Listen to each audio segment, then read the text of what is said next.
பேரன்பு வணக்கம்.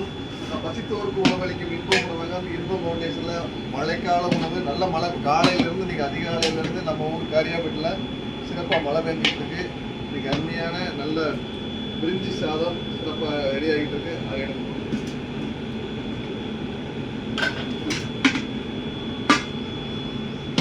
எல்லாருக்கும் அன்னம் பயிர்ந்து பசித்தோருக்கு உணவளிக்க நம்ம இன்பம் உணவு வந்து இங்கேருந்து ஒவ்வொரு வட்டையாக சென்றுக்கிட்டு இருக்கு.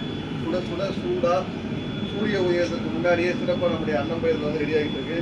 இது வந்து பார்த்தீங்கன்னா குழம்பு ரெடி, குழம்பு ரெடி ஆகிட்டு அந்த குக்கரில் வந்துட்டு இருக்கு. வெள்ளை சாதம் சூடாக அருமையாக அதுக்குள்ளே அடுத்து வெள்ளை சாதம் லெமன் சாதத்துக்கு இதெல்லாம் புளியோதரைக்கு இதெல்லாம் ரெடி ஆயிடுச்சு. ஒவ்வொரு மட்டையும் ரெடி ஆயிடுச்சு. தயிர் சாதத்துக்கு ரெடி ஆயிடுச்சு. சிறப்பு பசித்தோருக்கு உணவளிப்போம் நம்முடைய இன்பம் ஃபவுண்டேஷன் சிறப்பான முறையில் கடந்த 11 ஆண்டுகளாக இந்த இடைப்பணியை பண்ணிக்கிட்டு இருக்கு. மழை, வெயில், பனி, கோடை காலம், குளிர்காலம் அத்தனை காலத்திலும் சிறப்பாக பணியாற்றுகிறது. நம்ம இன்பம் ஃபவுண்டேஷன் உறவுகள் எல்லாரும் சிறப்பாக பணியாற்றிக்கிட்டு இருக்காங்க. அம்மா மேல்வருக்கு மாலை போட்டிருக்காங்க. சட்டம் அவங்கெல்லாம் குளிச்சுட்டு ஜாமுன்னு காலையிலே வந்துடுறாங்க. எல்லாரும் சிறப்பாக பணிபுரிஞ்சுக்கிட்டாங்க. மாஸ்டர் வீடியோ எடுக்கிறது சிறப்பு. நன்றி. வாழ்க வளமுடன். நன்றி.